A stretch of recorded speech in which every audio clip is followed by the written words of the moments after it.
Competition hub के video lecture में स्वागत है स्टूडेंट्स आपका। और आज मैं हिस्ट्री जो कि टेस्ट 8 हुआ है, टेस्ट 9 जो हुआ है उसका सॉल्यूशन करवाने जा रहा हूं। तो इसको आप ध्यान से समझने का प्रयास कीजिए स्टूडेंट्स, क्योंकि एग्ज़ाम जो अब होगा STT का दोबारा वो ऑनलाइन होगा।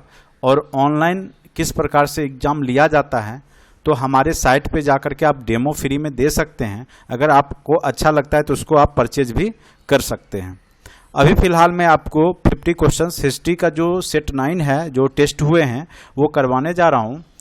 इसमें कुछ ज़्यादा क्वेश्चंस वर्ल्ड हिस्ट्री के होंगे, क्योंकि हमने स्टेप बाय स्टेप जो है कवर किया है और पूरे सिलेबस को देखते हुए टेस्ट सीरीज बनाए गए हैं। मात्र 499 में आपको 30 ऑनलाइन टेस्ट सीरीज करवाए जाएंगे जो कि बिल्कुल आपके सिलेबस पे आधारित होंगे। और आपका जो सारा सिलेबस है हिस्ट्री का वो कवर किया जाएगा, एनिशिएंट, मिडिवल, मॉडर्न और वर्ल्ड हिस्ट्री। ठीक है, तो अभी इस सेट में वर्ल्ड हिस्ट्री के क्वेश्चंस कुछ ज़्यादा हैं, तो इसमें घबराने की आवश्यकता नहीं है। बहुत लोग वर्ल्ड हिस्ट्री पढ़े होंगे, बहुत लोग को नहीं पता होगा, तो अच्छे से ऑप्शंस मिला लीजिए, देख लीजिए क्या आपने दिया और क्यों दिया और उसका सॉल्यूशन क्या होना चाहिए। ठीक है, चलिए मैं स्टार्ट करता हूँ। सबसे पहला क्वेश्चन पर यहां पर है, सबसे पहला क्वेश्चन देखिए, अमेरिकी स्वतंत्रता संग्राम का तत्कालीन कारण क्या था। ठीक है, तो अमेरिकी स्वतंत्रता संग्राम का तत्कालीन कारण आपको पता होगा कि बोस्टन की क्या थी, चाय पार्टी।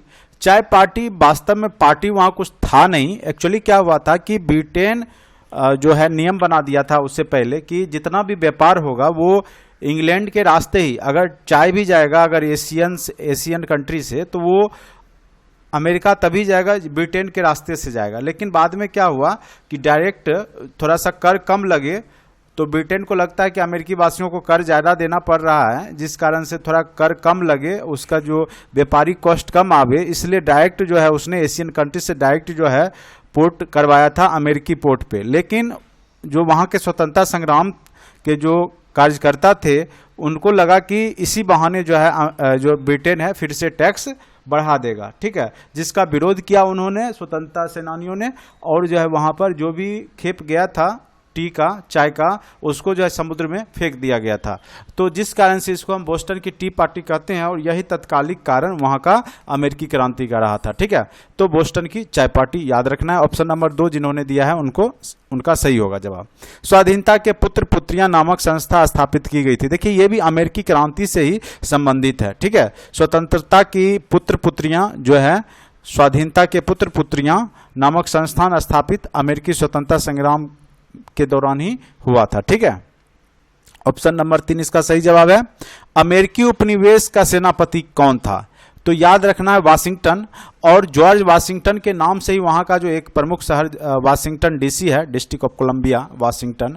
ठीक है, तो उसके नाम पर आए। तो अमेरिकी उपनिवेश का जो सेनापति कौन था, तो जॉर्ज वाशिंगटन ही थे। ठीक है, अमेरिका की राजधानी कहाँ है, बहुत लोग को अभी भी कंफ्यूजन होगा, न्यूयॉर्क बोल देते बहुत लोग, लेकिन न्यूयॉर्क वहाँ की राजधानी नहीं है। जैसे मुंबई भारत की राजधानी नहीं है, मुंबई आर्थिक शहर है, उसी प्रकार से अमेरिका का इकोनॉमी शहर न्यूयॉर्क है। ठीक है, लेकिन वहाँ का जो राजधानी है वो कौन सा है, वाशिंगटन है। कौन सा है, वाशिंगटन। तो याद रखना है वाशिंगटन, भूलना नहीं है, वाशिंगटन को एकदम याद रखना है। Washington DC, district of Columbia. Common sense की रचना किसने की थी, तो थॉमस पेन। उस समय के बहुत अच्छे विचारक दार्शनिक थे, थॉमस पेन राइटर भी थे, तो उन्होंने जो है कॉमन सेंस की रचना की थी।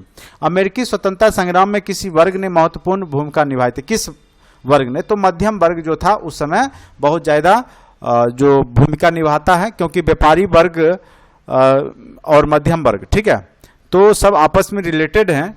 क्योंकि वहाँ पे जो टैक्स पे करना हो रहा था वो मध्यम वर्ग को ही देना होता था। क्योंकि अमेरिका जो है पूर्ण रूप से अगर आप गौर कीजिए तो उसमें 80% आबादी ब्रिटेन से ही आए हुए लोगों की थी, और ब्रिटेन के जो नियम थे, जो टैक्स वसूली करने का काम था, वो बढ़ता जा रहा था। ठीक है, अमेरिका के प्रति। तो वहाँ जो नए व्यापारी वर्ग के लोग जो वहाँ गए थे वो ब्रिटेन के शासक के अधीन काम करना नहीं चाहते थे, उन्हें स्वतंत्रता चाहिए थी कि पूरे विश्व में वो व्यापार कर सके। और ब्रिटेन के जो शासक थे वो अपने अधीन जो है व्यापार करवाना चाहते थे। तो ये सब से उन लोगों में जो है गुस्सा था और जिसका कि विरोध उन्होंने किया था। तो मध्यम वर्ग जो कि व्यापारी वर्ग के लोग थे उन्होंने भी अमेरिका में जो है विद्रोह किया था। उसके बाद है क्रिस्टोफर कोलंबस कहाँ के निवासी थे? तो कोलंबस आपको पता होगा कि वो जेनेवा के निवासी थे। ठीक है, कहाँ के थे? तो जेनेवा के निवासी थे। सप्तवर्षीय युद्ध में किस देश की विजय हुई थी? तो सप्तवर्षीय युद्ध सबसे पहले जानिए किसके किसके बीच हुआ था। तो सप्तवर्षीय युद्ध जो है इंग्लैंड और फ्रांस के बीच में लड़ा गया था, जिसमें कि इंग्लैंड की विजय हुई थी। किसकी विजय हुई थी? इंग्लैंड की विजय हुई थी। फ्रांस इसमें हार गया था और इसी का बदला लेने के लिए फ्रांस ने जो है बाद में चल करके अमेरिका का मदद किया था इंग्लैंड के खिलाफ में। फिलाडेल्फिया की प्रथम कांग्रेस कब हुई? ठीक है, फिलाडेल्फिया की प्रथम कांग्रेस 1774 ईस्वी में हुई थी। याद रखना, ये याद रखने वाला डेट है। अमेरिका कब स्वतंत्र हुआ? तो 1783 ईस्वी में अमेरिका को पूर्ण रूप से स्वतंत्रता मिली। इंग्लैंड ने उत्तरी अमेरिका में अपने कितने उपनिवेश स्थापित किए थे? तो इंग्लैंड ने उत्तरी अमेरिका में 13 उपनिवेश स्थापित किए थे। नेक्स्ट क्वेश्चन पर आते हैं। सॉरी, अमेरिका जो स्वतंत्र हुआ है वो 1776 ईस्वी में हुआ। मैंने आपको गलत बता दिया, थोड़ा सा कंफ्यूज हो गया था मैं। 1776 ईस्वी याद रखना है आपको। ये ऑप्शन नंबर 2 के जगह ये 4 हो जाएगा। ठीक है, ऑप्शन नंबर 4। ठीक है, ये नहीं होगा, सॉरी। ये अमेरिका कब स्वतंत्र हुआ था? तो 1776 में। ठीक है, उसके बाद है 15वीं शताब्दी के अंत में अमेरिका का पता किसने लगाया था? तो 15वीं शताब्दी के अंत में अमेरिका का पता कोलंबस ने लगाया था। ठीक है, 1492 ईस्वी में। याद रखना है कब लगाया था? 1492 ईस्वी में। उसके बाद है option number 4, sorry, next question है क्वेश्चन नंबर 14। तृतीय स्टेट में इनमें से कौन आते थे? तो तृतीय स्टेट जो था वह दार्शनिक, कुलीन, पादरी, न्यायाधीश। देखिए, दार्शनिक, कुलीन, पादरी ये सब प्रथम स्टेट में थे। न्यायाधीश इसमें जो होगा वो तृतीय स्टेट में था। ठीक है, उसके बाद है विश्वकोश का संपादक कौन था? तो दिदरो। कौन थे विश्वकोश के संस्थापक? तो दिदरो। दिदरो जिन्होंने किया होगा उनका सही होगा। उसके बाद जैकोबिन दल प्रसिद्ध नेता था। जैकोबिन एक दल था।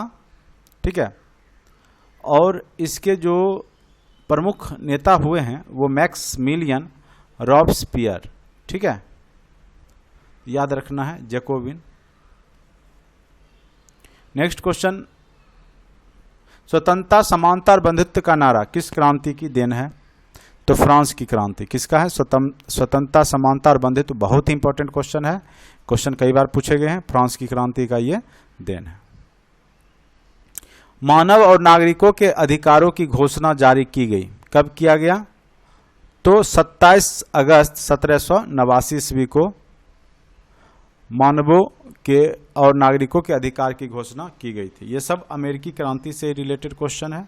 और रूस क्रांति, फ्रांस क्रांति, ये सब जो टॉपिक है वो आप जरूर कवर कर लेंगे वर्ल्ड हिस्ट्री में। शक्ति के पृथक्करण के सिद्धांत का प्रतिपादन किया। तो मोंटेस्क्यू। ये कई बार क्वेश्चन पूछे गए, किसने किया शक्ति के पृथक्करण? मोंटेस्क्यू ने किया है। सारा मेरा वीडियो लेक्चर्स प्रीवियस देखेंगे, उसमें मैंने इस सब का चर्चा किया है। अमेरिकी क्रांति, सबसे पहले आप जा करके वीडियो प्लेलिस्ट में जा करके अमेरिकी क्रांति, जो भी फ्रांस की क्रांति, जो भी मैंने बताया उसको आप अच्छे से देख लीजिए। उसके बाद दी सोशल कॉन्ट्रैक्ट नामक पुस्तक के लेखक थे रूसो। द सोशल कॉन्ट्रैक्ट नामक पुस्तक के लेखक कौन थे? तो रूसो थे। ठीक है, नेक्स्ट क्वेश्चन पर आते हैं। नेशनल असेंबली के लिए मतदान का अधिकार मिला तो सक्रिय नागरिकों को मिला। जो सक्रिय थे, जो पार्टिसिपेट कर रहे थे, उन्हीं को मिला था।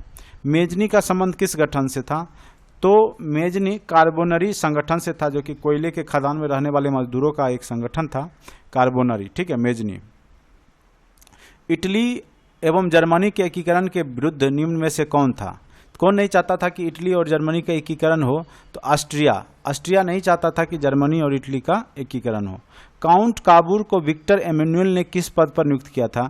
तो वो प्रधानमंत्री के पद पर उसे नियुक्त किया था। ठीक है, प्रधानमंत्री के पद पर काउंट काबूर को विक्टर एमेनुअल, जो कि वहाँ का राजा था, ठीक है, तो विक्टर एमेनुअल ने इसको नियुक्त किया था। अब है गेरिबाल्डी पेशे से क्या था, तो गेरिबाल्डी पेशे से नाविक था। क्या था, पेशे से नाविक था। जर्मन राइन राज्य का निर्माण किसने किया था, तो जर्मन राइन राज्य का निर्माण जो है वो नेपोलियन बोनापार्ट ने किया था। जर्मनी के एकीकरण में नेपोलियन बोनापार्ट का बहुत बड़ा योगदान है। ठीक है, उसके बाद नेक्स्ट क्वेश्चन है, निम्नलिखित पल्लव राजा में से किसने प्रसिद्ध नाटक मत विलास पर हसन लिखा है, तो महेंद्र वर्मन प्रथम ने। ठीक है, महेंद्र वर्मन प्रथम ने यह लिखा है। नेक्स्ट क्वेश्चन आते हैं, दक्ष कुमार चरितम की रचना किसने की और रचयिता किसके दरबार के कवि थे, तो दंडिन ने किया है और नंदी वर्मन द्वितीय के वो दरबारी कवि थे। ठीक है, ऑप्शन नंबर 1 इसका सही जवाब है। थोड़ा क्वेश्चन डीपली हैं और प्राचीन भारतीय इतिहास के क्वेश्चन है। पल्लव राजा महेंद्र वर्मन द्वितीय को किसने पराजित किया, ठीक है, तो पुलकेशिन द्वितीय ने महेंद्र वर्मन को पराजित किया था, फिर नरसिंह वर्मन द्वितीय ने इसे पराजित किया। तो पुलकेशिन द्वितीय को महेंद्र वर्मन द्वितीय को पराजित किसने किया था, तो पुलकेशिन द्वितीय ने। कालिदास का नाम किस अभिलेख में है, तो कालिदास का जो अभिलेख है ऐहोल अभिलेख में है। ऐहोल अभिलेख में जो है इसका है कालिदास का नाम का अभिलेख है। निम्नलिखित में से कौन सी मुद्रा गौतम बुद्ध द्वारा प्रथम धर्मोपदेश में दर्शाया गया भाव है, ठीक है, तो वो है धर्मचक्र मुद्रा, धर्मचक्र प्रवर्तन। श्रवणबेलगोला गोमतेश्वर की मूर्ति किसने बनवाई, तो आपको पता होगा कि गोमतेश्वर की जैन धर्म का प्रसिद्ध तीर्थ स्थल है और चामुंड राय ने इसको बनवाया था। ठीक है, किसने बनवाया था, चामुंड राय ने। उज्जैनी किस महाजनपद की राजधानी थी, तो उज्जैनी अवंती की राजधानी थी। अवंती की राजधानी और उस समय का सबसे बड़ा महाजनपद में आता था ये उज्जैन अवंती। तक्षशिला किस महाजनपद की राजधानी थी, अच्छा, तो इसका आंसर हो जाएगा गंधार। तक्षशिला जो है वो गंधार की राजधानी थी। उत्तर पथ और दक्षिणा पथ के बीच कौन सा नगर है, तो वो नगर का नाम है मथुरा। उत्तर पथ और दक्षिणा पथ के बीच में मथुरा नगर है। नेक्स्ट क्वेश्चन पे आते हैं, मथुरा किस महाजनपद की राजधानी थी, तो मथुरा जो है वो सुरसेन की राजधानी थी। किसकी थी, तो सुरसेन की। नेक्स्ट क्वेश्चन पे आते हैं, उत्तरी पांचाल की राजधानी कहाँ थी, ये महाजनपद के सारे क्वेश्चन हैं। उत्तरी पांचाल की राजधानी कहाँ थी, ठीक है, तो अहिछत्र उत्तरी पांचाल की राजधानी थी। कहाँ था, अहिछत्र। सारे नोट्स में है, थ्योरी पेपर में आप पढ़िए, सारा बन जाएगा आपसे। नहीं पढ़ेंगे तो नहीं बनेगा, यहाँ भी नहीं बनेगा, ऑनलाइन टेस्ट में भी नहीं बनेगा और एग्जाम में भी नहीं बनेगा आपसे। ठीक है, इसलिए पढ़ना जरूरी है। नोट्स को जो भी मैंने दिया है ग्रुप में, जो भी जुड़े हैं उनको सबको मिल गया है, तो वो लोग जरूर इसको देखिए अच्छे से।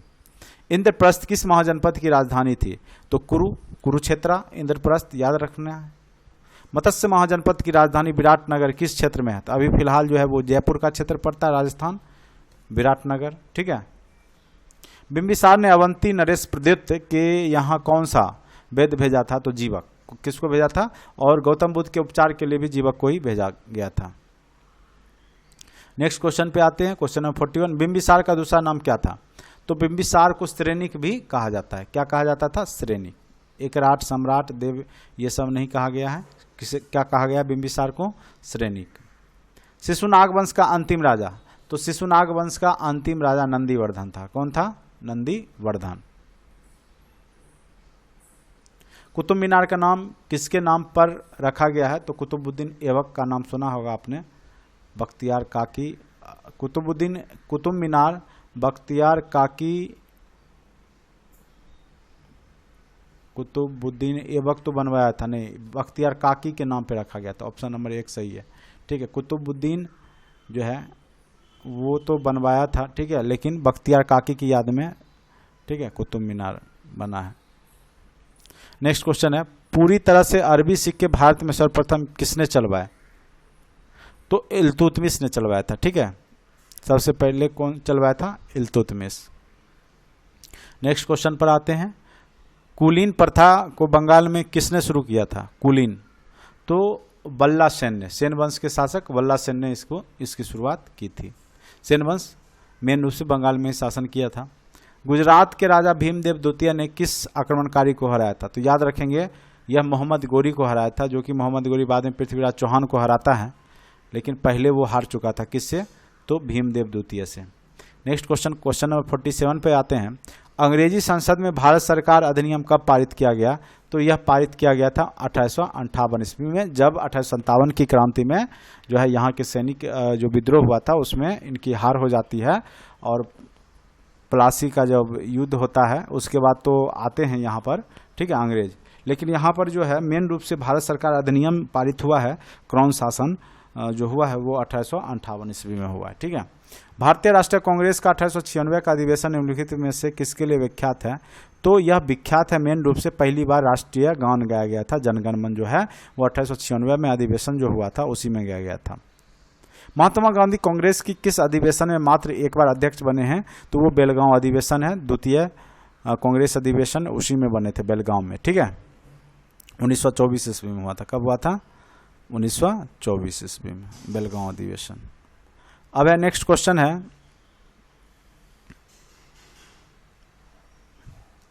निम्नलिखित में से कौन ऑल इंडिया मुस्लिम लीग के संस्थापक नहीं था?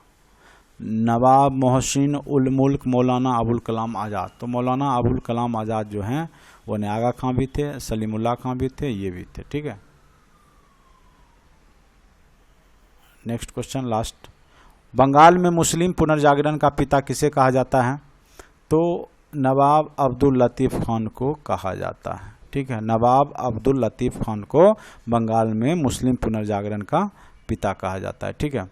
तो इस प्रकार 50 क्वेश्चंस का सेट मैंने किया। अगर आप टेस्ट सीरीज ज्वाइन करना चाहते हैं तो आप मेरे नंबर 7070634348 पर संपर्क कर सकते हैं। इसमें आपके सारे subject, science, social science, computer science, जो भी STET से रिलेटेड एग्ज़ाम है सारे कंडक्ट करवाए जाते हैं। आप दे करके देख सकते हैं, डेमो बिल्कुल फ्री है। आप साइट पे जाइए www.competitionhub.org.in, ठीक है। डिस्क्रिप्शन बॉक्स में आपको लिंक मिल जाएगा, उस पर जा करके आप खोलें और टेस्ट दें, ठीक है। Thank you so much watching for this video.